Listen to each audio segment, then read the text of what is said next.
Welcome everyone to this week's Real Talk with Tia and Jill and our special guest, Jackie Mitchell. Welcome to our audience. Welcome to you, Jackie. We're excited to have you here on Thanksgiving Eve here in the States. True. Thanks so much for having me. Yes. We're excited about connecting with you today on Real Talk. Many of our audience reads QA magazine, and hopefully there's some people out there that do not that will get connected. So we're excited to have this conversation with you and talk about your perspective around the food industry. And then, of course, we're excited about our audience being here with us today, which hopefully we'll be able to see you in our comments. So please say hello to us. Yeah. Or how about even drop a yes or a no if you're like, have you read QA magazine? Mm-hmm. You subscribe to the QA magazine, not just the magazine, but also the newsletter, the feed. Share with us, audience. What's that like for you on your end? Yes. I will be putting in a yes. Yes, you can tell we're super fans. We are. And we're happy to share today with you all, about QA and have Jackie share on your end. Mm-hmm. Yes, we are. Yes. And of course, this is Thanksgiving Eve in the States. So we have food on our mind. So if our conversation goes towards food, that's what we were talking about right before we got on, was just food. So if you have a favorite Thanksgiving dish, put it in the comments, because I'm trying a few new recipes this year, which I want to caveat, like we're not having a big family thing. So I'm not messing up Thanksgiving, right? It's just for my little family trying out. So if you have a holiday meal, share that in the comments as well. I would love to see it at least. And we were just talking, like we each have like kind of a dish that we bring or that we're responsible for. So I love that we're more than a day away yet, and we like food is on our mind. Oh yeah. It was like the driver. That's the number one. Yes. Well, hello. And if this is your first time joining us on Real Talk, I'm Tia. This is Jill. Jackie's here as our guest. And we have Real Talk every Wednesday at this time. And what we like to talk about and what we love to do at Catalyst is talk about culture, right? And food safety culture for our food safety professionals. It's top of mind, right? Everyone's trying to figure out, how do we do it? How do we move it forward? Where we like to play is around the action, around operationalizing your food safety culture or your culture and your leadership. Because we know this is where people struggle. And we know that's where we have struggled and seen the struggles in our career as we've grown up in the food industry. And so what we do is we help people develop into the leaders we need to drive and manage culture, and help equip them with those right skills in order to do that in an industry that is maybe not there yet, right? Like, it's funny, which Joe, I haven't talked to you about this yet, but I had a conversation earlier today about culture in the food industry and kind of talking a little bit about what we do. And this person said that, wow, that must be difficult in the food industry. And she doesn't work in the food industry, but she's had some clients connected to the food industry. And she said, wow, that must be difficult because in the food industry, I feel like it's grunt work. She said, I feel like people are burnt out, overworked, right? Insert all the things that we talk about on Real Talk, where it feels like, right, we're all about business focus, but not taking care of our people along the way.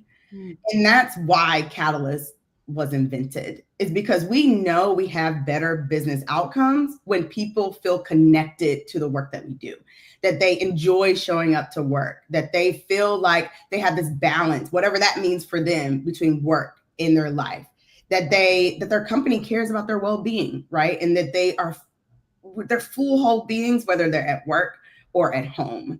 And that's why we were created, so that people will be able to enjoy and lead in a space, right, that we know is difficult, because we know that it works, right? That it works. And the organizations that get it right, they see the shift. So that's been top of mind for me this morning, just having the conversation. Clearly, you had a lot in there for people to unpack. Yes. I just thought it was so interesting, just someone Yes. looking from the outside in into the food industry saying, wow, like people are overworked and burnt out in the industry. So I thought Yeah. that was interesting.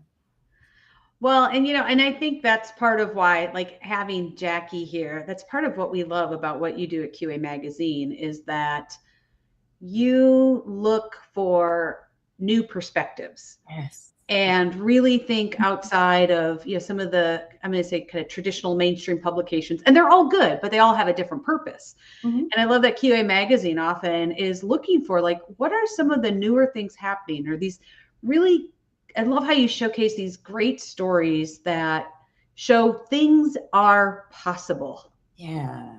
Because Yes. so often I think we do get kind of you know pulled back into that, oh, it's, you said grunt work and burnout, and not only is that what it feels like perhaps at plants, but corporate or other places too. It's always this really heavy load. And Yes. so QA Magazine, I love that you all are bringing these stories of, like, things can be different. It doesn't mean it's always perfect, but, like, there are different ways to think about things. So Yes. So with that, Jackie, we would love for you to introduce yourself to our audience, your journey of how you got to where you are today, and tell us a little bit about QA Magazine for those who maybe have not picked up an issue yet. Sure. So I'm Jackie Mitchell. I am the managing editor of QA Magazine. And I've been in journalism most of my life. So it started out in grade school. I was on the morning announcements. And as a kid, I just had like stacks of magazines in my room. Just like I was such a collector. I always loved magazines. And editor-in-chief of my high school paper was on my college paper. And I started out in local news in Cleveland, Ohio, where I'm based. I was a staff reporter at the Cleveland Jewish News for a while. And then I moved to magazines. And I worked at a company that does magazines for some of the suburbs in Cleveland. And was just really immersed in my local community, covering city council meetings, school board meetings, things like that, writing features about people in the community. And then I did that for about 6 years, and then I got a call from GI Media, where I am now. And GIE is the parent company of QA. And I started out on their pest control magazine. It's called Pest Control Technology, PCT. And I worked on that for about a year, and then I got moved over to QA. And we are a bi-monthly publication, a print publication. We also have a digital presence. And we cover the food safety and quality assurance market. So we do features, columns, best practices profiles about leading companies in the industry. We've also got online news. We do webinars. We do virtual conferences. And we're really just trying to provide practical applications that can be used on the plant floor for people in the industry. We have 13 publications at GIE. QA is just one of them. We also cover the lawn and landscape industry, pest control, as I mentioned, golf, manufacturing, recycling. We have our hand in lots of different trades. Wow, that's fascinating, because even though those seem separate. Okay, so first, I love the story. Like, you've been doing this a lot. I love that you're like, as a kid, I even had lots of magazines in my room, and it's so fun to see, like, just to hear how people came and stumbled into food, because it usually wasn't this, like, I know I'm going to work in food. And so your story highlights that.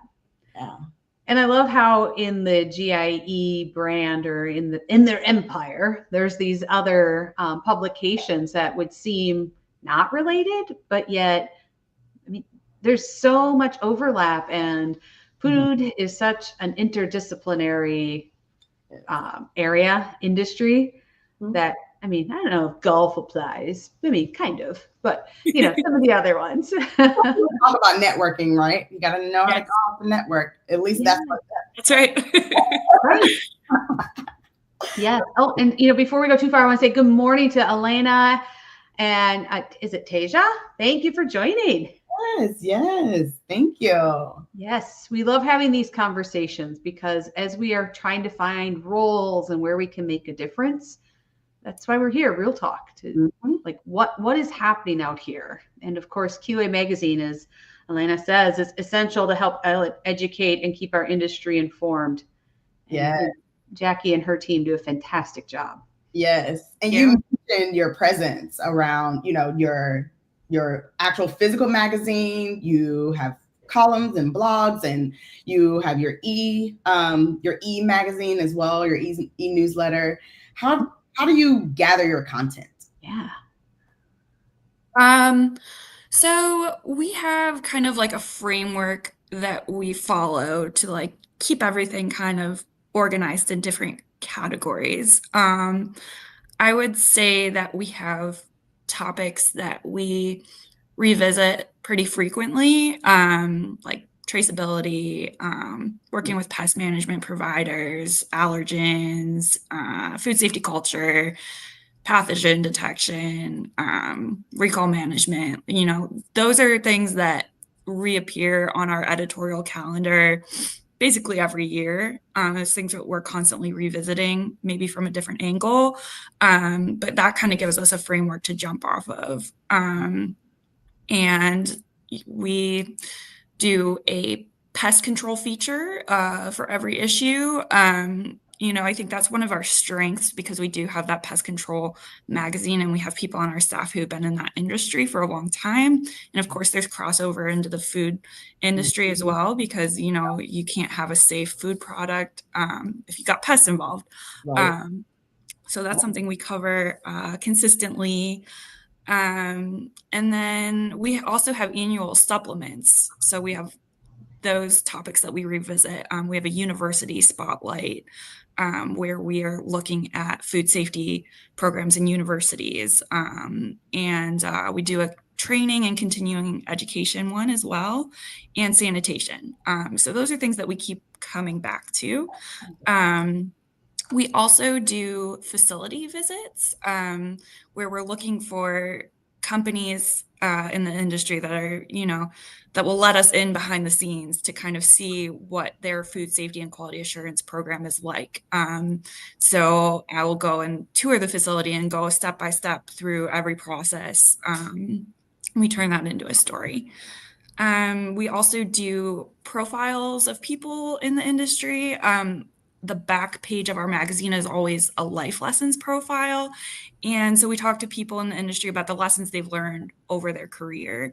And then, we have like the more timely topics.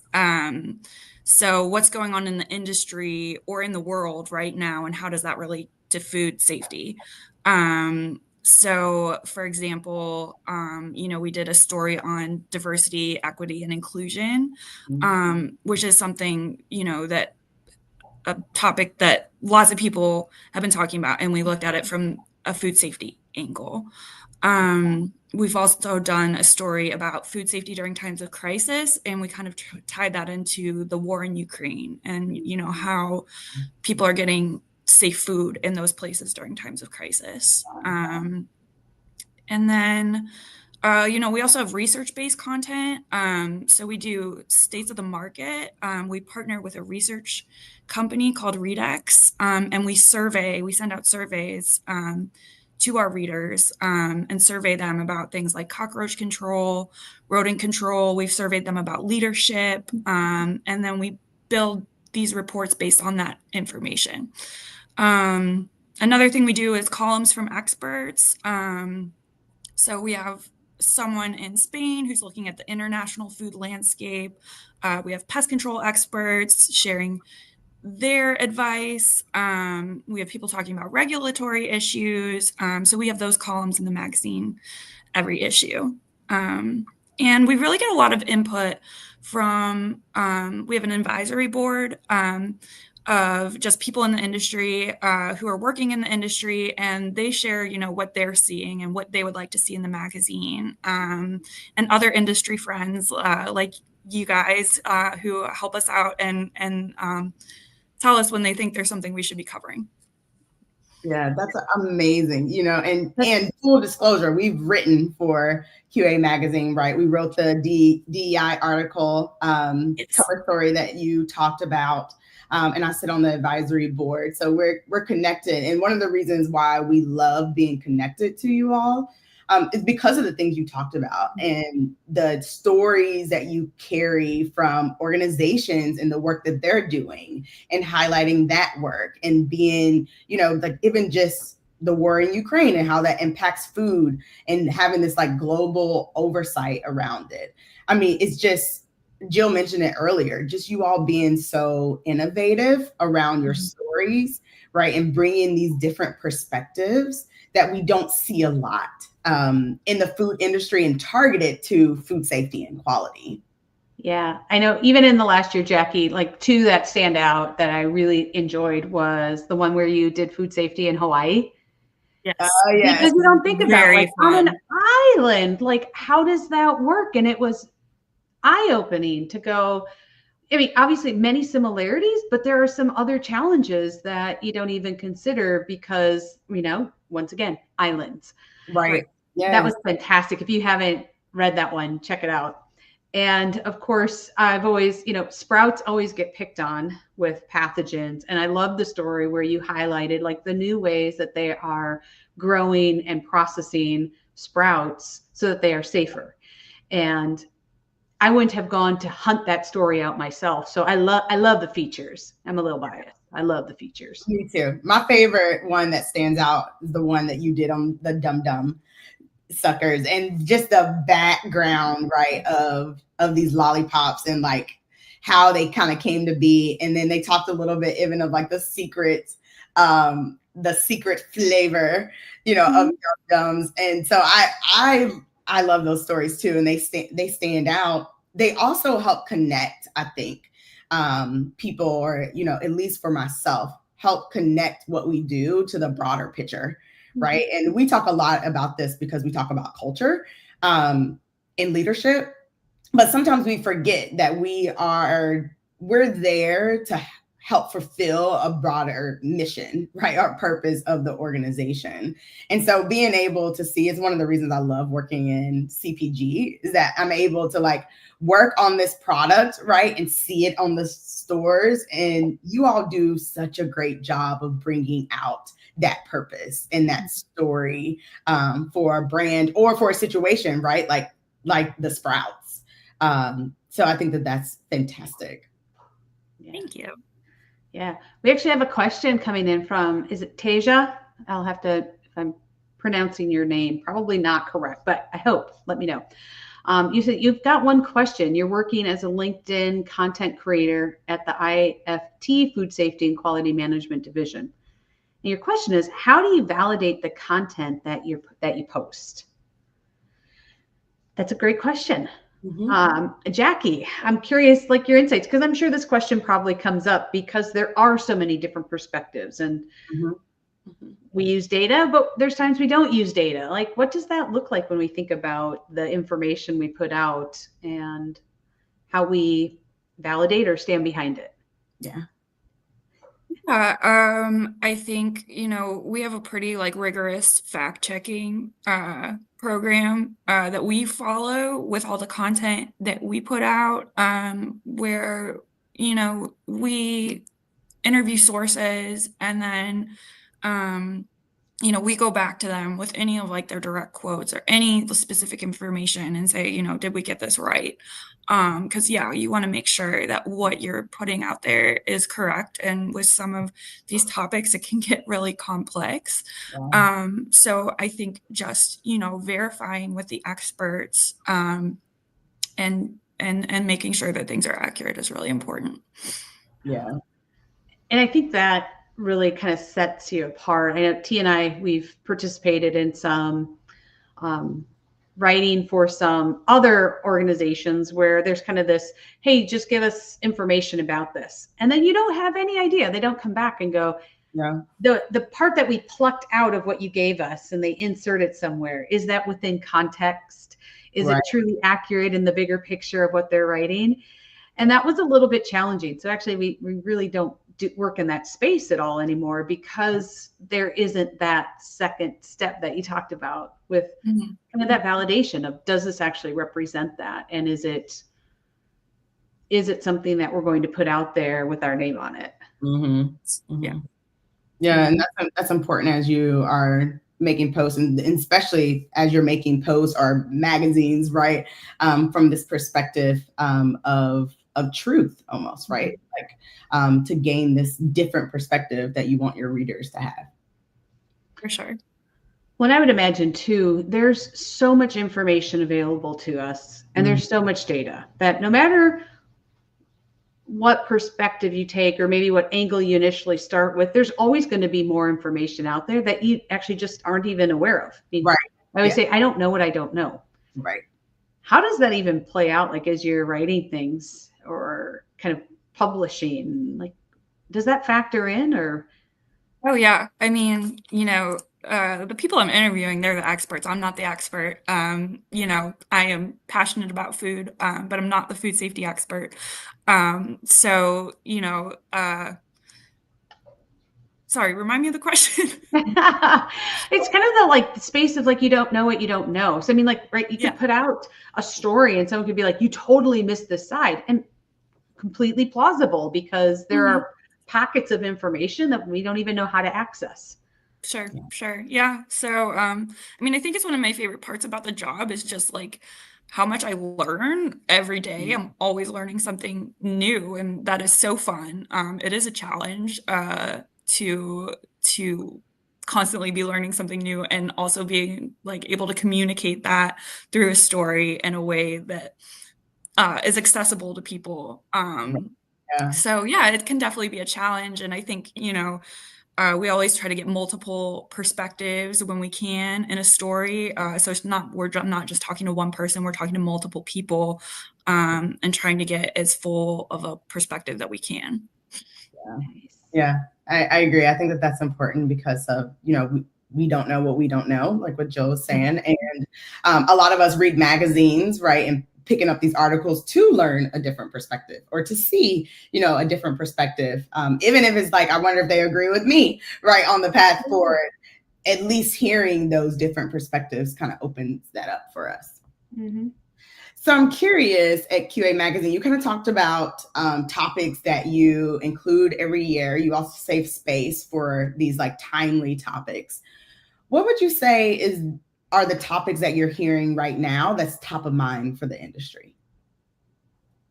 Yeah, I think one of the biggest ones right now is just like the major outbreaks that we've seen this year, and how to respond and how to move forward from that. So like, what kind of technology or tools or innovations are out there that can prevent this from happening again? How do we further implement food safety culture? How do we get companies and the higher ups at companies to buy in to food safety and food safety culture? Is it better traceability programs? And just like kind of like that thought of like prevention versus corrective action. So I think that's a huge one right now. I think people are also talking a lot about the FDA's reorganization and how that's going to shape up. And also going along with that, states' roles in regulation, with like additives or food dyes, things like that. And these consumer groups, their influence, and how that's kind of shaking out, and opposed to like the FDA getting involved. Right. Yeah, I would say that's definitely what we have been seeing too around conversations, right? The outbreaks top of mind for people. And then, the FDA, not just from a restructuring that's been announced, right, on how they're going to restructure and move the FDA, but also, future changes that we're not quite sure, right, how those are going to shake out. Yeah, interesting. Yeah, and that the topic related to like states and how they perceive their role with regulations is fascinating. It is. Simply because our industry, like we're not state based, and Right. so it's fascinating to think about how that's taking off, or like where will it be valuable and helpful, but where will it really be a challenge for the industry, because not too many people are like, I'm going to make food solely for one state. Right. Right. And so that in itself, has always been a challenge, and not just even in manufacturing, but, I think about many larger, food service and quick serve, where they're across multiple states and multiple countries. Mm-hmm. And yet here, at least in the US, there isn't one set of regulations to follow. It is still very city-based, municipality, and that is a challenge. Yeah, it's complicated. It is. It reminds me of, some of the things that we talk about on how do you take this complicated process around food safety and make it as easy as possible to execute, right? That's when we find that people don't try to cut corners or don't try to do other things if we make it as easy as possible for them. And Jill, the situation that you're talking about doesn't seem very much like, let's make it as easy as possible for people to follow regulation and to do, best practices around food safety. Yeah. And I know that's probably a whole nother episode, but that's really where food companies need to step up with culture and being proactive to say, regardless of all these individual, this is Jill's soapbox, regardless of all these individual regulations, like, where are we going to be? How do we operate as a company? And that's really where we show where our values are and what our culture is like. Yes. We always say, who do you want to be outside of all of this? Who do you want to be? And I think that goes to the type of stories that we read about in QA Magazine, where people have these perspectives and able to voice these perspectives on what's happening within the food industry. So I appreciate that about you all. Mm-hmm. So Jackie, I'm curious to even like kind of get the behind the scenes part of QA Magazine, and like even like a day in the life as an editor or a journalist here at QA Magazine. Can you share like, what is that like, and what is it like to be in that role, and even like what's the journey of a story from like when you have the ideation about it to it is out for everyone to see? Yeah. So I mean, the kind of cool part about my job is that no day is really the same. So that keeps it interesting. On any given day, I could be editing a story, I could be writing a story, I could be touring a food facility in California, I could be at a trade show. So I don't know that there's like a typical day. I will say I usually start my day by checking for updates from FDA and USDA, looking for any email alerts about, recalls or anything really timely, reading newsletters that kind of compile news from the industry so I can just stay on top of things. And I think LinkedIn is huge too, because so much of our industry is on LinkedIn, and that's where people are having a lot of these conversations. So I try to stay on top of that too, to see what people are talking about. That's pretty much a daily thing. And the rest just kind of depends on where we are in the production journey for the magazine.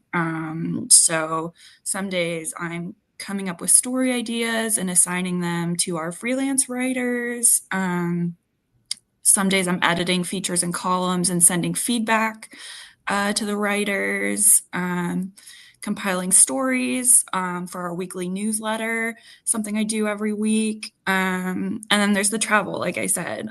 So going to facilities, going to trade shows. I also work with our graphic designer, working on art for the cover and for features. That's really fun. I love the creative process of that. And she's really talented and brings some really cool creative ideas to the table. I think we've had some really fun, like colorful covers, and we love having fun with that stuff to really draw readers in. And then just proofing a ton, just proofing every page of the magazine.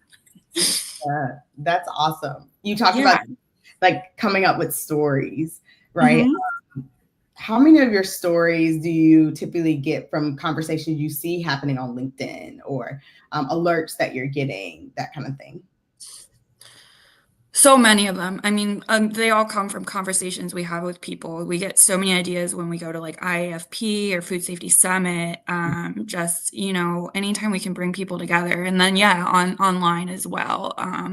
I think really gives us a pulse. And to kind of take you through the journey of a story. I'll give you the example. We did a cover story called Food Safety U, where we talked to students studying food science, food safety. And that was actually inspired by a session at IFP in 2022, I think. And I didn't go to the session. Another member of our editorial staff did, but it was, students talking about their experiences, and we just thought it'd be really cool to feature them in the magazine. And later that night, some of our editorial staff went out to dinner, and they just started like brainstorming. And this one, I think we had the image of the cover like came to us almost before anything else. And we thought, like, what if you did like a varsity jacket with pins that have like a little microscope, or like I don't know, like a burger, like things related to food. So the vision for the cover kind of came to our staff first. And from there, we reached out to universities who have food science programs, and they put us in touch with some of their students. So sometimes we assign stories out, sometimes we write them ourselves. This is one where I interviewed some of the students, and another one of our editors interviewed the students. So we talked to them, and then we turned those into 5 short profiles on each student. So from there, we have our fact-checking process where we go back just to make sure everything's correct. And then we work with our graphic designer to bring the concept to life. She shows us multiple options for covers. She mocks up different ideas, and we kind of pick our favorite. So for that one, she did some really cool work in Adobe, making like the fabric of the jacket look really realistic. And then we lay out the story in InDesign. It's proofed by multiple editors, and then it's sent to the printer. That's awesome. Yeah, I thought that was a really great cover story and profile. And I love, this is part of that like innovative and creative part that I love hearing you be like, well, we actually had this vision of like a cover. Yeah. And from there, we built the story. Yeah. Which I think is so cool, because so often I think, and I'm going to pick on food safety and quality, right? We're so like logical, and it needs to follow this process. But when we are innovating, right, it could be from here or from there, or you build upon, something that you didn't even consider at first. And so I love hearing like, sometimes that's how it works. Yeah, and have to be open, right? You have to be open to it working a different way. That's awesome. I think that's great. I'm curious in today's world, right? As we look at like journalism, as we look at even just as you all grow, right, in this space, what would you say is one of the biggest challenges that you or journalists face when they're thinking about maintaining their credibility or accuracy, right? Like even what Tasia was saying. What would you say is the biggest challenge around that? Yeah, I mean, it's definitely challenging. We live in an age of information overload. So it's just coming at us from all directions. So it can be a challenge to like stay relevant and stay top of mind for people as a resource. I think a lot of people go to social media for their news, but that's where the accuracy and the credibility comes in, where that stuff might not always be fact checked, or like might not be written by journalists following like a code of ethics.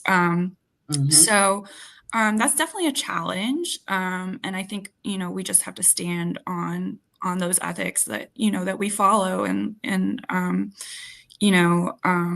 I think there's also the challenge of immediacy versus like really digging into a topic. I'm really a fan of like long form journalism and like these longer pieces. But that's not always what everyone wants. Sometimes they want that immediacy of just like a quick like soundbite. So it's balancing that, and that's why we have the print and the digital, and why we've branched out to like webinars and conferences, so that there's kind of something for everyone. Like, I'm a print girly. I love print magazines, but that's not the world we live in, where it's just that anymore.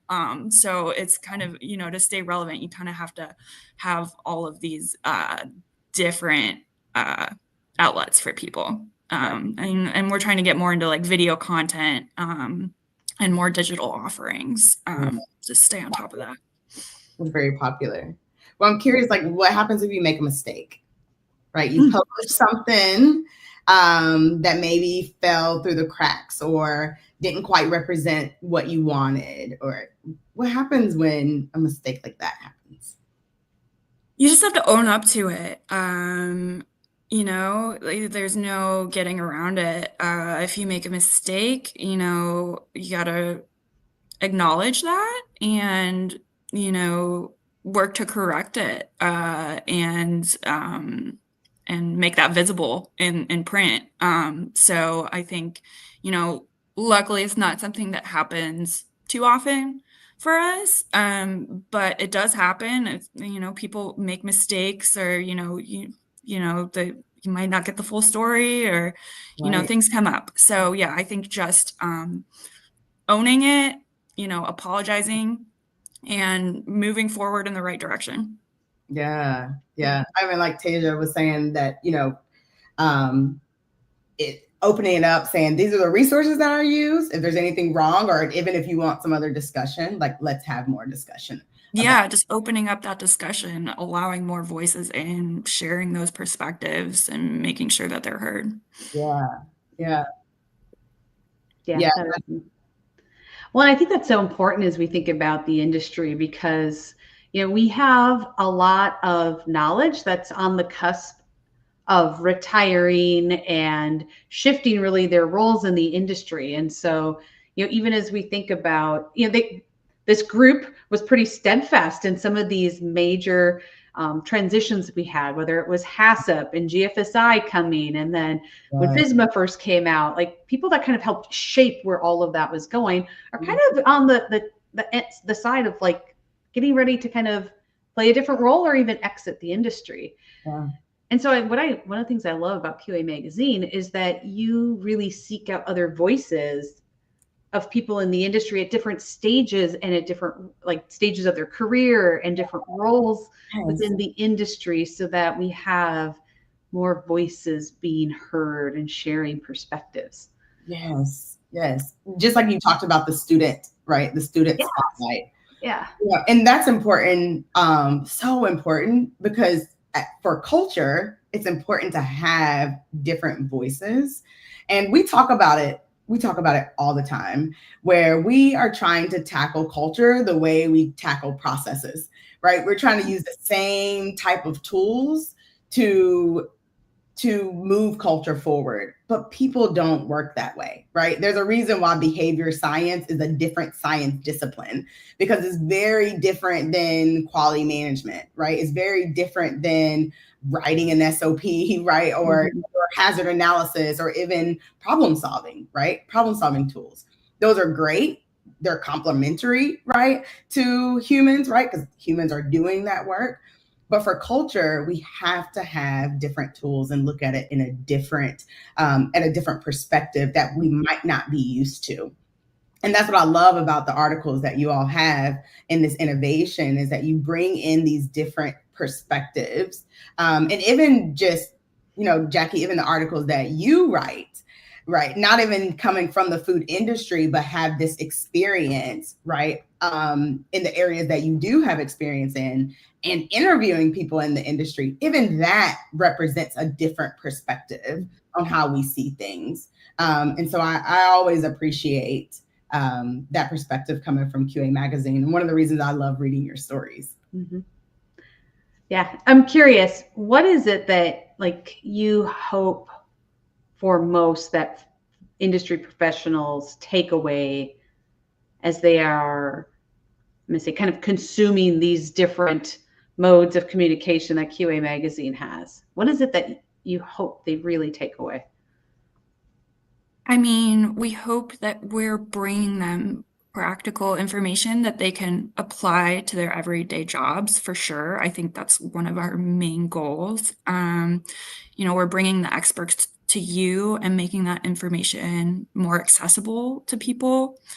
Maybe bringing to light a new technology, a new approach, new ideas, just new perspectives. I think stories are really portals into a different world. That's why I love to read and write. And even though, in journalism, they're true stories. I'm thinking about like reading a book, like you enter a different world. But in journalism, like these are true stories, but they give you that insight and to someone else's world, or someone else's job, or their life experiences, and that's what I love about storytelling. So like just bringing that to people. I think it can be like a really magical thing. And I was thinking a lot about the story that you both wrote about diversity, and how important it is to have different perspectives in the workplace. And I think magazines at their best do the same thing. They're just elevating these different voices that maybe you wouldn't hear otherwise. Yeah, I love that. Mm-hmm. So well put. Mm-hmm. Yeah, I think I don't know. There's days I think we're improving when it comes to like hearing more voices and being more diverse. And then there's days I'm like, yeah, are we really? But I think overarching, yes. But that is such an important part. And I love seeing companies that really value that. Yeah. Because they are the ones that have stronger communities, stronger risk assessments, stronger programs, stronger teams, because they do get all these insights from different experiences and lenses instead of just like, here's what we know. Yeah. So it makes them successful. Yeah, for sure. Yeah. And we live in a diverse world, right? With different perspectives. And from a business standpoint, we want all of them to buy our product, right? So it's good for organizations to have these diverse perspectives. So even if somebody's out there and they're like, oh, you really like, hearing different voices. If they were like, I have this great idea, how would they go about even connecting? Or like, what's the process for them to be like, is this something worthy of having a story or something there around it? Yeah, I mean, we always encourage people to reach out to us, and our editorial team will review it and see if it's something that we think we can make a story out of. But we're always welcoming new ideas. They can just email me and we can talk about it. Yes. And Jackie's contact information is connected on LinkedIn to this Real Talk. So we'll make sure that they have your contact information if they have a story or want to contribute. And any idea, like, I mean, I don't want to like, have it be like this huge pile of ideas coming in, but I think sometimes people hold back. They're like, well, I think that would be neat, but why would they want to hear from me? Or, I've never done this before. And I guess I'm going to encourage you if you're like, I don't know. The only way to find out is to ask. Yeah, that's Absolutely. Right. That's right. So reach out and like share that idea. And I mean, Tia and I know from even our experience, like the first idea, sometimes it's like, that's great. And other times it's like, ooh, but what if it morphs and looks like this and could bring this part in? And that also is a fun journey with you. It is. It is. So as we look to the new year, right, we only have another month and a few days until we hit 2025. Um, what's happening in 2025 with QA Magazine? What topics should we expect, or what do people want to hear more of going into the new year? I think traceability is a big one. That's something we'll have coming up with the deadline for compliance coming up in the next year. I think that's a big one.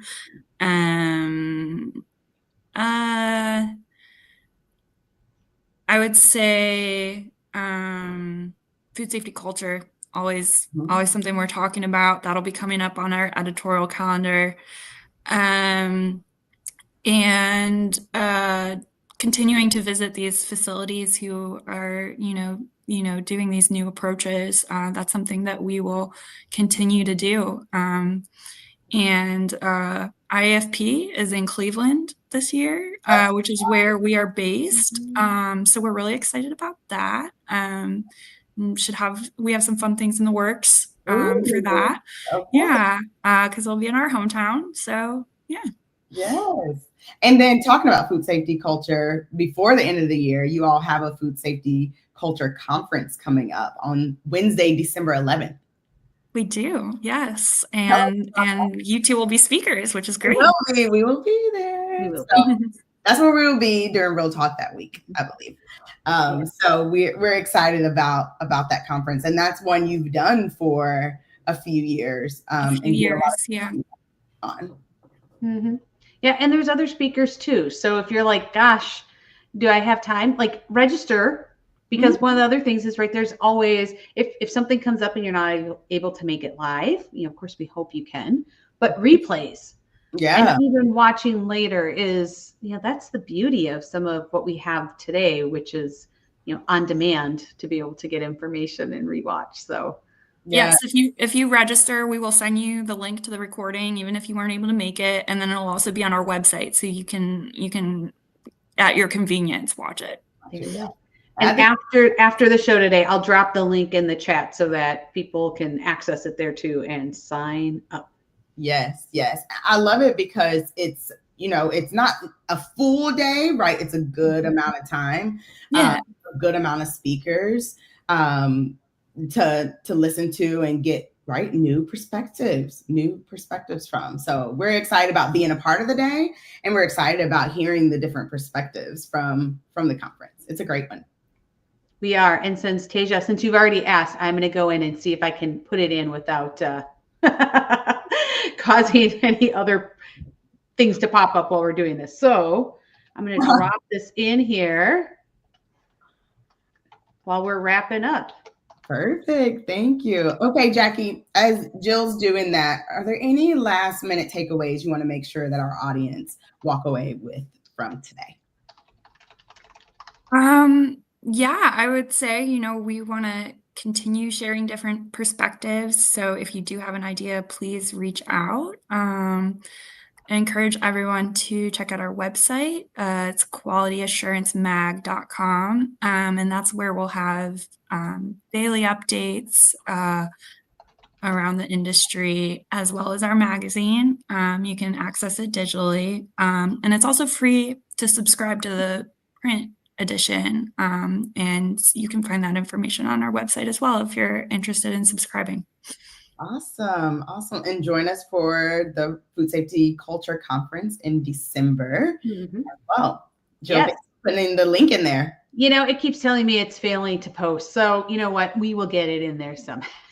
We can break electronics. That's me. So. So not only is there the fantastic Food Safety Culture Conference coming up on December 11th, if you haven't subscribed to our emails and joined the community, we're kicking off January with 2 fantastic events. The first one is our book club. And of course, I put my book away. But we are reading The Crossroads of Should and Must by Elle Luna. It's fantastic to kick the year off, because so often this is when people take that time just to be like, where's my journey taking me next? Yeah. Right. And am I just flowing with what's coming, or am I being intentional? Mm-hmm. Am I doing what others expect me to do, or am I doing what fills my cup? Yes. This book helps us navigate some of the questions that also come around that. So Mm-hmm. that will be Tuesday, January 7th.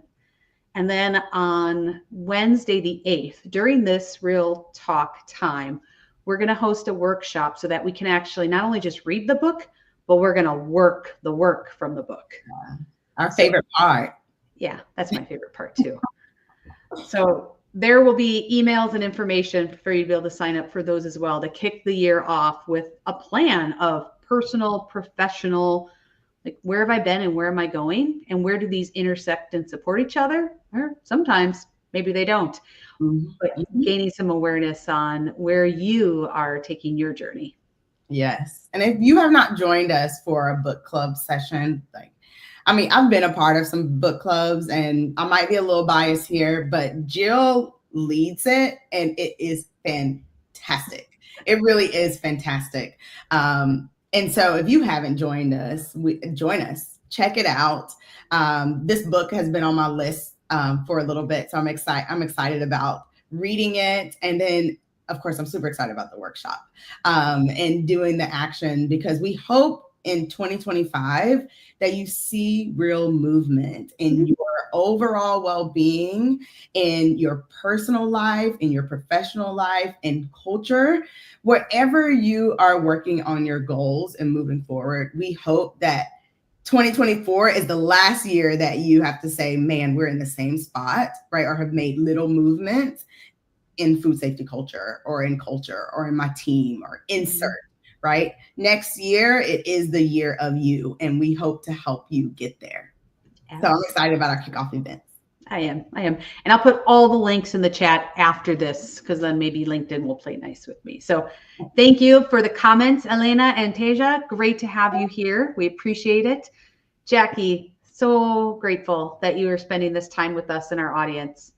We really do appreciate that. Not only you being here, but what you do for our industry and even us personally. You're a great supporter. We very much appreciate that. Yes. Thank you so much. I love the partnership that we have with the two of you. I think that's part of what makes us great. So we couldn't do it without you.